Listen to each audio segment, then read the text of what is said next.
Hello guys, how are you? I'm Hardeep Singh. Welcome back to your own YouTube channel. IELTS updates and recent exams. For more updates related to recent IELTS exam writing test topics, listening, reading, practice test, and speaking, you got guesswork. Please, guys, participate in everyday listening and reading practice test to achieve your desired band score in your actual IELTS exam. Please hit the like and subscribe button. Press the bell icon for the upcoming notifications. Don't forget like, subscribe and share my YouTube channel and my Facebook page, IELTS updates and recent exams. Part 1. First, you have some time to look at questions 1 to 5.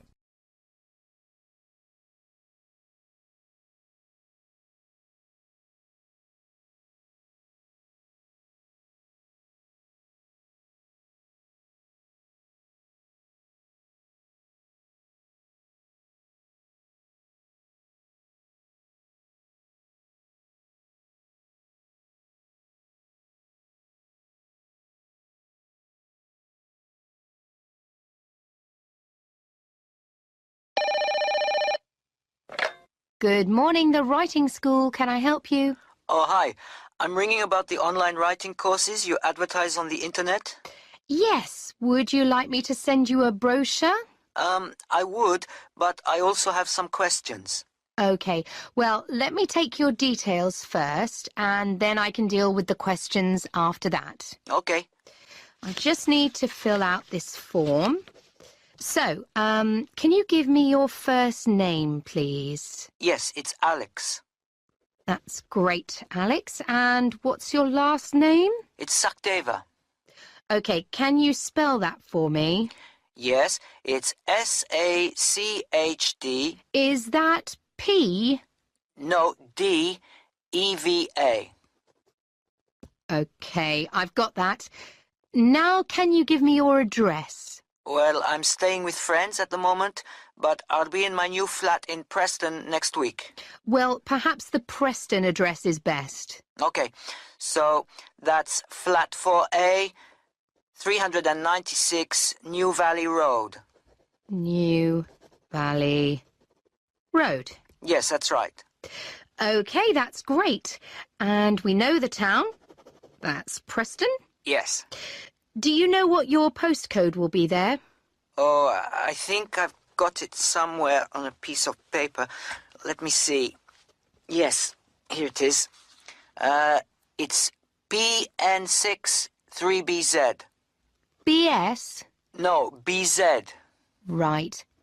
I guess you don't have a phone number yet. No, not at the flat. And my mobile's not working right now. I have to take it to the shop and see what's wrong.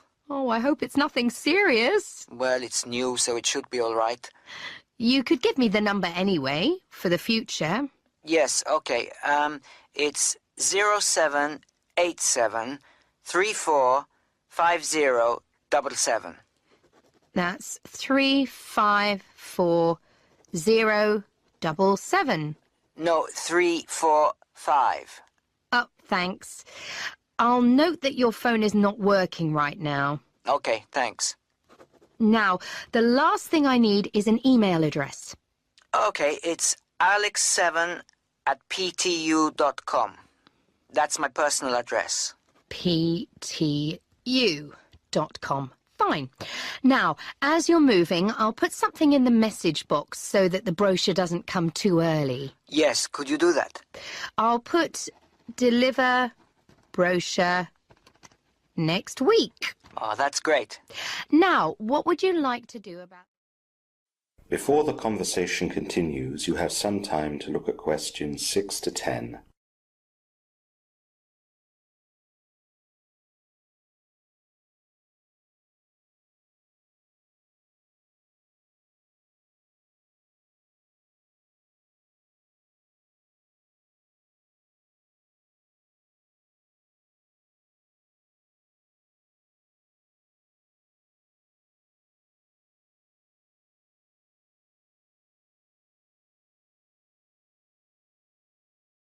Now, you can see on our website that we have a lot of courses.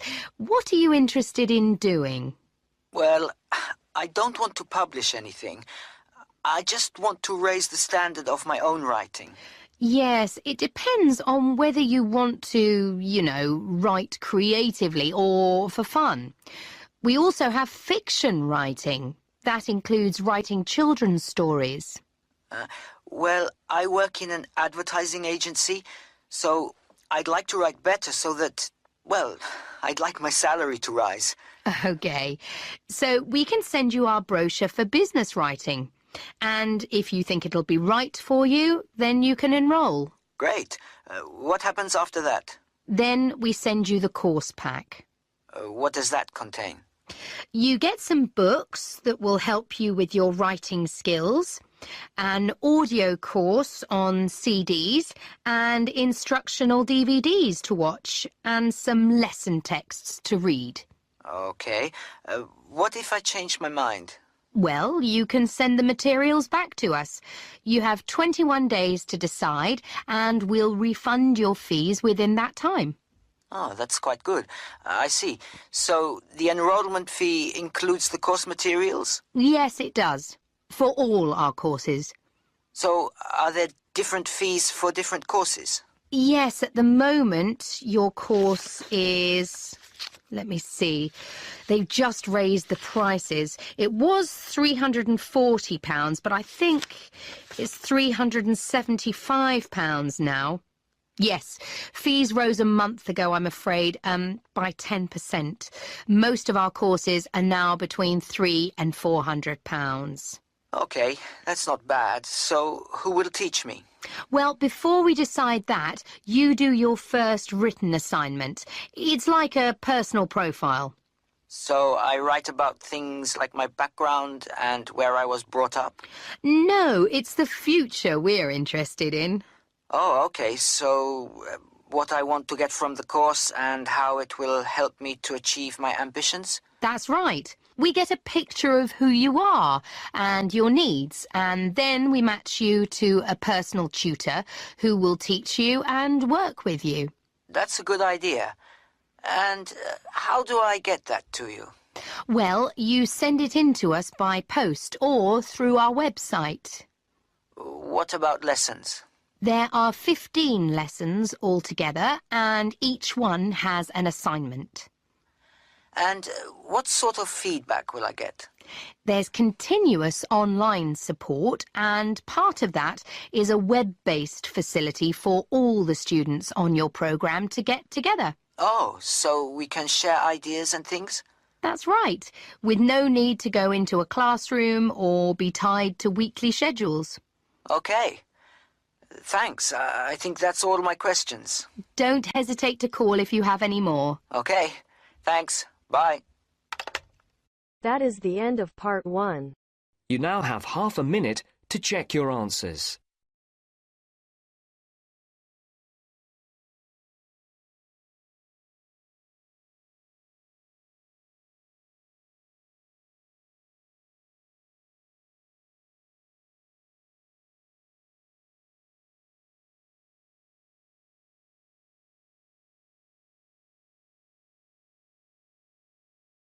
Now turns to part 2. You will hear Joanne describing her home city of Darwin in Australia to a man called Rob, who hopes to go there. First, you have some time to look at questions 11 to 15.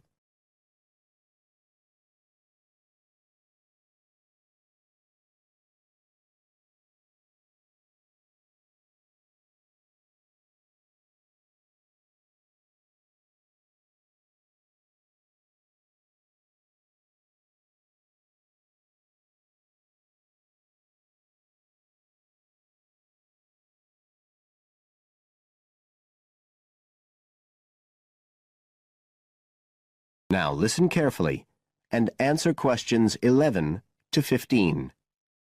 Joanne? Hi, you must be Rob. Nice to meet you. So, I hear you're planning to visit Australia. Yeah, and I really wanted to talk to you because I was thinking of spending some time in Darwin, and my sister told me you're from there. That's right. So, tell me about it. Well, where shall I start?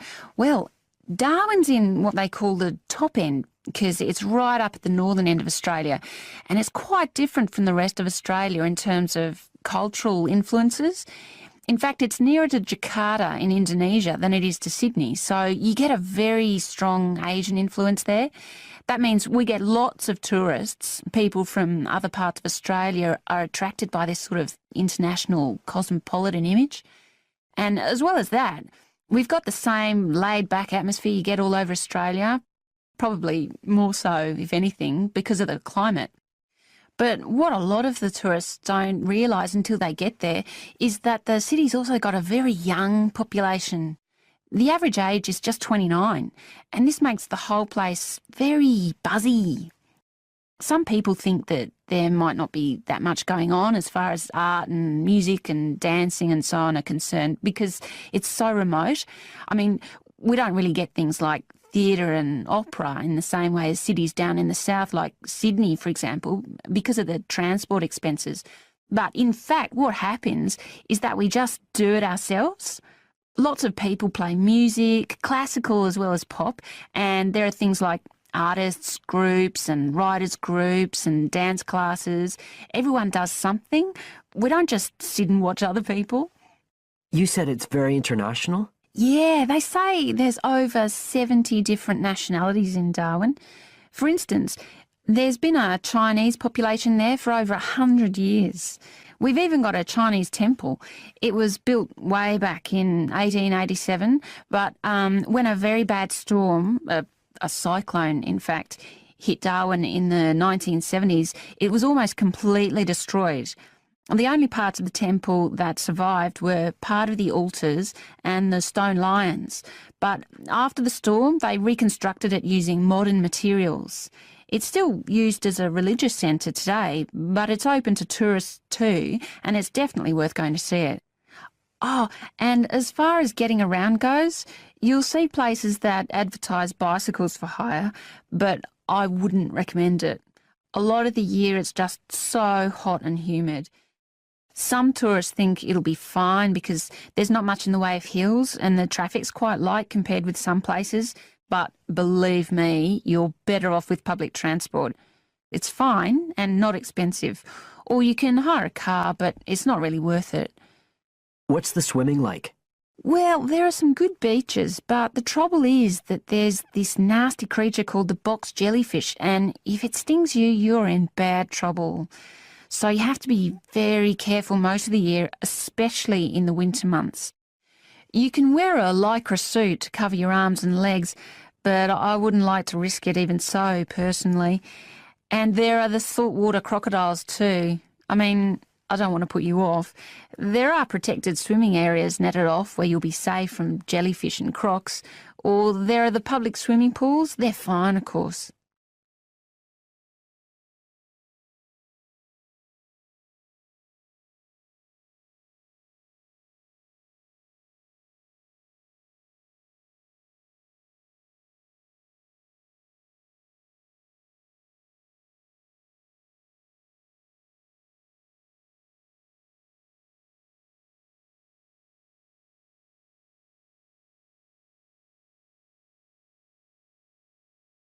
Especially recommend. Well, one of the most popular attractions is called Aquascene. What happens is every day at high tide, hundreds of fish come in from the sea, all different sorts, including some really big deep sea fish. And some of them will even take food from your hand. It's right in the middle of town at the end of the esplanade. It's not free. I think you have to pay about $5, but it's definitely something you have to experience. Then, of course, Darwin has a great range of food, being such a cosmopolitan place. And if you don't have lots to spend, the best place to go is to Smith Street Mall, where they have stalls selling stuff to eat. There's all sorts of different things, including Southeast Asian dishes, which I really like. You'd think there'd be plenty of fresh fish in Darwin, as it's on the coast, but in fact, because of the climate, it mostly gets frozen straight away. But you can get fresh fish in the restaurants on Cullen Bay Marina. It's a nice place to go for a special meal, and they have some good shops in that area too. What else? Well, there's the Botanic Garden. It's over 100 years old and there's lots to see. an orchid farm, rainforest, a collection of palm trees, a wetlands area. You can easily spend an afternoon there. That's at Fanny Bay, a couple of kilometres out to the north. Then, if you've got any energy left in the evening, the place to go is Mitchell Street. That's where it all happens as far as clubs and music and things are concerned. You'll bump into lots of my friends there. Talking of friends, why don't I give you some email addresses? I'm sure they wouldn't mind. That is the end of part 2. You now have half a minute to check your answers.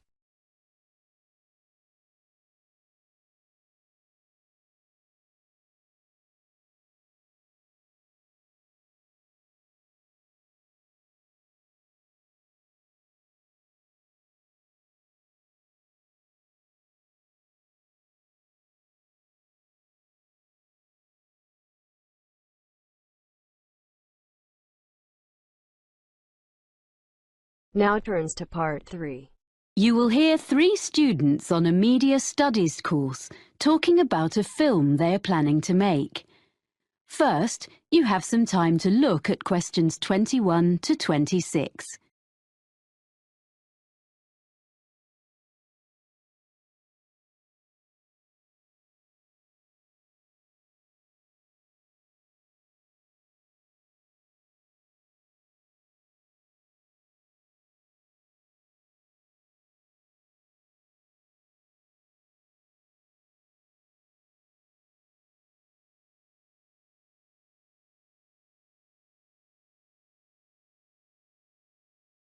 Now listen carefully and answer questions 21 to 26. Hi, Mike. Hi, Razor. This is Helen. Hello. We're really pleased you've agreed to join us on this film project. Yes, your experience is going to be so useful. Well, I hope so. It's the technical side I know best. Lighting, sound and stuff. But you think the script is okay? Yes, I think it's great. Have you decided where you're going to shoot? Well, there's the watermill scene at the end, and we've thought about some locations in town we can use. They're behind the shopping mall and on a couple of residential streets, and in an empty shop on campus. It means we don't have to worry about getting permission from a shop owner. So, do you think we should go to all the locations with you? It would be a good idea. We need to talk about the levels of background noise, so we know they're all going to be reasonable places to film. But the sounds of traffic will make it more natural. I think Razor means things like aeroplanes, trains and so on, that would mean we have to stop filming. Exactly. And also, I'll make notes for myself about what lighting I'm going to need. I think the university department has a good range of equipment, but I'll need to make a list for each location for my own reference. Anyway, once we've had a look round, you can do the roadworks check. What do you mean? You need to find out about building work or roadworks, because you could start filming one day and come back in the morning to find one of the roads has been dug up. The local council have to be informed about things like that, so you can find out from them. Okay. Then I think we need to work from the script and put together a list of all the scenes and decide which ones we're going to film when. We need to prepare the shooting schedule day by day. You're right. Then, when you know how long filming is going to last, you can tell everyone when they're needed. Okay, so as soon as we can, we'll audition, and then when we contact people to offer them parts, we can send the exact dates and make really sure they're free. Because often the actors are all enthusiastic, but then when you try to pin them down about whether they're really free at that time, you find they've got exams or something, or they're off to a festival just before, and you have to rush about looking for replacements. Then we need people who can take over the main parts if one of our stars falls ill or something. Yes, I agree. So offer the main parts to the people we really want, and then look at other volunteers who were okay. Yes. We can select the understudies once the main roles have been confirmed. So, once we've got that sorted, and we've held all the rehearsals of the main scenes, we'll be ready to start filming. Yes, that sounds good. Anything else? Well, just housekeeping, really. We don't actually need costumes, because actors will wear their own clothes. My family has agreed to lend us some pieces of furniture which we need, so we'll go and fetch those the weekend before we start. We'll provide food and drink during shooting, so I'm going to borrow some cool boxes. And I've got a little van. Most of the locations are within walking distance of the halls of residence anyway. The only one further away is the watermill. Ah, yes. Can you tell me about that? OK. Hang on a minute. I'll get my notes. There's a plan in them. Before you hear the rest of the conversation, you have some time to look at questions 27 to 30.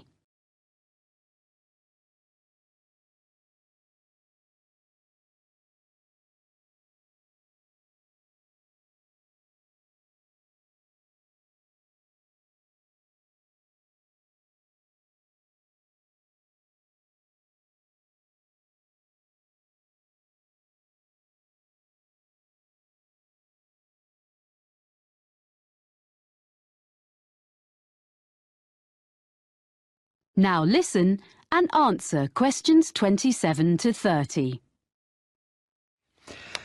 Here's the mill. You see, basically you have a vertical water wheel which was used to power the grinding stones.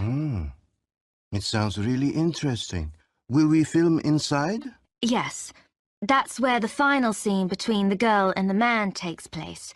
Our plan is to fix one camera outside by the window next to the door to film through the window, and then have another handheld camera inside the mill.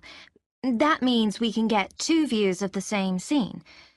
We were going to do something using a mirror, but we decided that would be too complicated. Yes, by doing it that way, all we'll need is lights on the inside, next to the wall behind the wheel, which can shine across to the opposite wall. Will that give enough light? I think so, because the scene is in the evening. It shouldn't be too bright. The actors will be carrying torches too. And we'll have an old screen made of wood just inside the door, because it's a new door and it'll look wrong. The lights won't shine directly on it, so it'll be fine. So you won't actually show the door open? No. There's a huge box on the floor against the wall farthest from the wheel. We'll see the girl approaching the mill on her bike. Then we see through the window and the man is inside looking at it. Then the next shot is the girl in the room with him opening the box. So it'll be a mysterious ending. Yeah. Well, I think it's going to be a great project. Good. Thanks. That is the end of part 3. You now have half a minute to check your answers.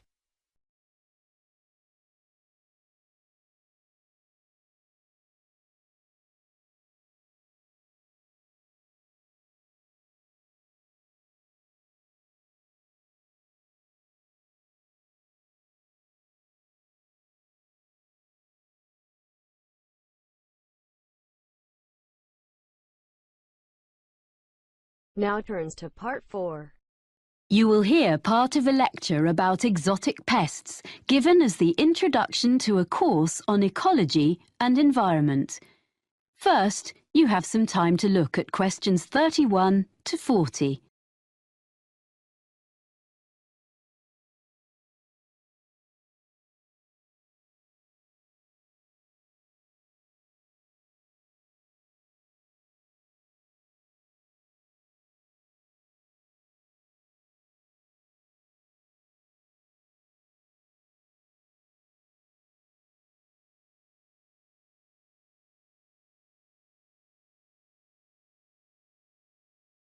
Now listen carefully and answer questions 31 to 40. Good afternoon. I want this afternoon, as an introduction to our ecology module, to offer examples of exotic pests, non-native animals or plants which are, or may be, causing problems, which might prove a fruitful topic for seminar papers later in the term. People and products are crisscrossing the world as never before. And on these new global highways, plants and animals are travelling too. Exotic plants and animals are turning up in Antarctica and on the most remote islands on Earth. For example, the Australian red-backed spider. It's made its way to countries fairly near home, such as New Zealand and Japan, as some of you may know. Well, it's also been found on Tristan da Cunha, which is a remote island thousands of miles from anywhere, way out in the middle of the Atlantic. Now, another famous animal invader in the other direction, so to speak, from England to Australia in the southern hemisphere, is the rabbit. This was in 1830, and it might seem less of a threat, but it became an extraordinarily destructive pest. The fact that rabbits increased so rapidly is perhaps more understandable when we remind ourselves that they had originally been introduced to England from continental Europe 8 centuries earlier. This was because they were regarded as a luxury food source, and in spite of having warm fur, they probably originated on the hot, dry plains of Spain, which of course explains why they thrive in the climate of Australia. A much less cuddly example of a pest introduced to Australia, this time from America, is fire ants. These are increasing and spreading very fast. Their huge nests can now be found in gardens in the city of Brisbane, and they are costing the Australian government a great deal of money in control measures. These were an accidental introduction, rather than a deliberate one, brought to Australia, probably in horticultural imports or in mud on second-hand machinery. As a biologist and conservationist, I have become increasingly concerned about these matters. Exotic invasions are irreversible and deserve to be taken more seriously, even when they aren't particularly damaging. For example, something that is not necessarily a major disaster compared to other ecological experiments. In 1975, an Australian species of earthworm was deliberately introduced to the Northern Hemisphere, in Scotland, because they were bigger than the natives. The aim was that they would be more effective than native species, but in fact they don't do more for the soil condition than the smaller locals, which they displace. Although they don't do a lot of harm, as far as we know up to now, this will probably prove to have been a mistake. A much more serious case, also in Scotland, as well as other countries, along with the latest victim, Iceland, is the New Zealand flatworm. This is a most unwelcome newcomer in these regions of northwest Europe. Basically, this flatworm came into these countries by accident. It's now been realised that it was actually carried in the plant pots containing exotic ornamental shrubs and so on, and as it eats local earthworms and doesn't benefit the local ecology in any way, it is a real pest. Next, there's a further instance, this time in the water, and it's come from Japan. It's a delicious but very fast-spreading seaweed, and is one of many exotic species, large and small, in the seas covering the rocks around Australia. Unfortunately, it is replacing indigenous seaweeds and permanently altering the ecosystem. However, to look at the situation from a business point of view, it is now being harvested and exported, dried, back to Japan, its original home, where it's particularly popular. So, sometimes we may find accidental benefits from apparently harmful arrivals. Well, you could say that world ecology is now going the same way as popular culture. Global music and fashions, food and drinks are taking over from local ones in every land. And in ecosystems, we find vigorous exotic invaders overwhelming native species and natural habitats. But can we find any examples of invaders which appear to be a problem and then find that in fact they may not be such a big issue after all? We might take as an example a native of Australia, the budgerigar, the most common pet parrot in the world, of course. Because there have been many escapes over the years, it is now to be found flying about in feral flocks where the climate suits it. So, these flocks of budgerigars have been getting very numerous in the southeast of the United States, particularly in residential areas. People have been getting quite worried about this, but it has been observed that the size of the flocks has diminished somewhat recently. The fact that they are smaller is thought to be due to the fact that new competitors for their habitat have arrived from other places. That's the last example for now. What I'd like you to consider is this.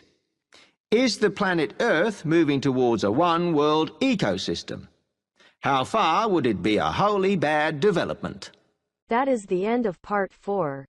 You now have half a minute to check your answers.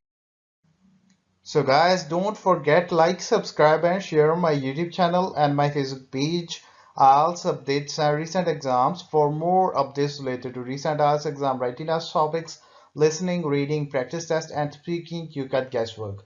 Please guys, participate in everyday new IELTS listening and reading practice tests to achieve your desired band score in your actual IELTS exam. For more IELTS material, visit my official website www.ieltsupdatesandrecentexams.com. The link is given below in the description. If you need PDF files of latest IELTS material, then please join my Telegram channel. So guys, please write your score below the comment section.